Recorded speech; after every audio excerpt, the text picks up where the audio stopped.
दोस्तों नमस्कार। Colonel Ajay, CEO Ajay astro money group first global astro finance digital channel से आपसे मुखातिब होता हूं। आज है 16 सितंबर सन 2024 सोमवार।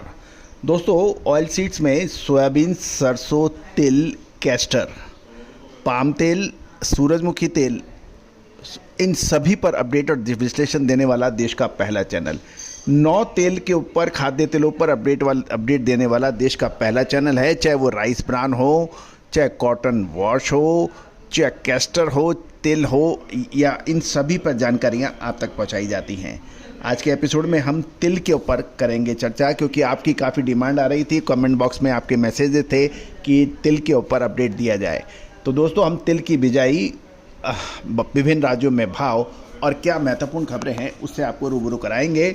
हमारे चैनल को अभी तक आपने सब्सक्राइब नहीं किया है, यदि हमारी दी हुई जानकारियां आपको पसंद आती है तो चैनल को सब्सक्राइब अवश्य करें। बेल आइकन यानी घंटी के निशान को दबाएं ताकि हर सूचना आप तक सबसे पहले पहुंचाई जा सके। साथ साथ खाद्य तेलों की तेजी और मंदी की विशेष रिसर्च रिपोर्ट भारतीय अनुसंधान पद्धति एवं फंडामेंटल एनालिसिस के आधार पर विशेष रिसर्च के लिए सहयोग राशि अदा करने पर उपलब्ध हो सकती है। दोस्तों, सितंबर मंथ में खाद्य तेलों में तेजी का हमारा अग्रिम विश्लेषण अक्षर सत्य साबित होता देखा गया। सोयाबीन के अतिरिक्त सरसों के अंदर भी शानदार तेजी दर्ज हुई। दोस्तों, जानिए रिपोर्ट विस्तार से।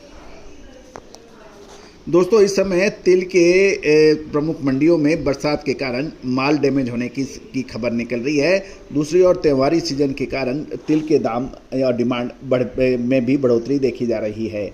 खरीफ सीजन के दौरान गुजरात में तिल की बिजाई पिछले साल 58,044 हेक्टेयर में हुई थी, जो इस साल घटकर 49,366 हेक्टेयर पे सिमट गई है।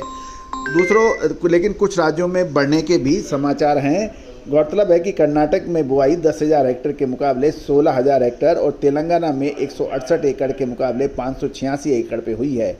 कुछ राज्यों में बरसात से फसल खराब होने के भी समाचार मिल रहे हैं, लेकिन गर्मी की तिल की आवक कमज़ोर पड़ रही है, जिससे सफ़ेद तिल के दाम बढ़ गए हैं। यदि हम प्रमुख केंद्रों पे चर्चा करें तो सबसे पहले हम गुजरात के ऊपर चर्चा कर लेते हैं। गुजरात में राजकोट में पिछले सप्ताह लगभग 12,000 बोरी के आवक पर सफ़ेद किस्म के 95.5% का भाव का 10,500 से 10,800 रुपये, मीडियम क्वालिटी हॉलिंग किस्म के दाम 11,100 से 11,400, बढ़िया माल 11,550 से 11,800, 98.2% का भाव तिल का 11,875 से 12,200 रहे। 99.1 कंडीशन का 12,400 से 12,700 रहे। किराना क्वालिटी 12,875 से 13,000 के भाव रहे। जेड ब्लैक प्रीमियम क्वालिटी तिल के भाव 18,225 से 18,375, medium quality Z black premium 17,625 से 18 और एवरेज 15,875 से 16,375 पर कारोबार होने के समाचार मिल रहे हैं।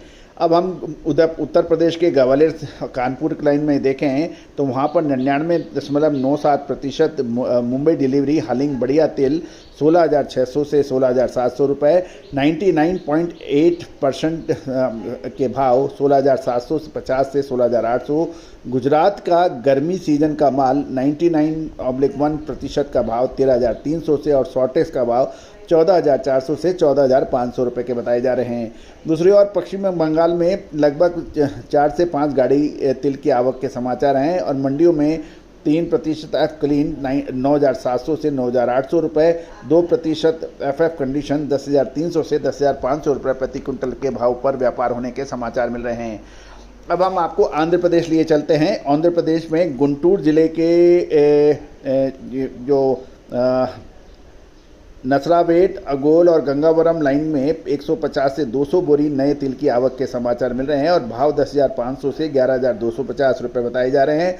विजयनगरम आंध्र प्रदेश की लाइन में साप्ताहिक लगभग 3 से 4 गाड़ी और गर्मी की तिल की आवक 9,500 से 10,000 रुपये और कर्नूल, मैदुकुरु और अलागढ़ा, राजमपेट, कडप्पा लाइन में साप्ताहिक 1 से 2 गाड़ी की आवक के समाचार हैं और भाव वहाँ पर 75 kg के हिसाब से 8,900 रुपये प्रति क्विंटल, 11,300 से 11,500 एवं तेलंगाना निजामाबाद 11,700 से 12,000 रुपये के ऊपर तिल के भाव पे ट्रेड होने के समाचार मिल रहे हैं। अब हम कर्नाटक की बात कर लेते हैं। कर्नाटक के मैसूर मांड्या लाइन में एक सप्ताह में 5 से 6 गाड़ी की नए तिल की आवक है। काला माल 9500 से 11,000, सफ़ेद 12,000 से 12,500 के भाव बताए जा रहे हैं। साथ साथ कुसकरगी लाइन में साप्ताहिक 500 से 600 बोरी आवक के समाचार मिल रहे हैं और 10,000 से 12,800 रुपये के भाव। और मंदसौर नीमच मध्य प्रदेश की में साप्ताहिक लगभग 3 से 4,000 बोरी गर्मी के तिल की आवक पर बढ़िया माल के दाम 13,500 से 13,800, मीडियम 13,000 से 13,500 और एवरेज 12,500 से 13,000 रुपये के ऊपर ट्रेड होने के समाचार मिल रहे हैं। दोस्तों, अक्टूबर नवंबर महीना तिल के लिए निर्णायक साबित होगा। एक तरफ एक्सपोर्ट की बात करें, साथ साथ तिल एक ऐसा ही कमोडिटी है जो भारत आयात भी करता है और निर्यात भी करता है। और समय समय पर जो दक्षिण कोरिया के टेंडर्स की भी खबर हम आपको लगातार अपडेट देते हैं। दोस्तों, कुल मिलाकर अक्टूबर नवंबर महीना खाद्य तेलों के लिए, चाहे वो सरसों हो, सोयाबीन हो, तिल हो या फिर कैस्टर, इनके ऊपर निर्णायक साबित होगा। क्या ये तेज़ी लेके आ रहे हैं, क्या मंदी? इसकी विशेष रिसर्च के लिए आप संपर्क कर सकते हैं।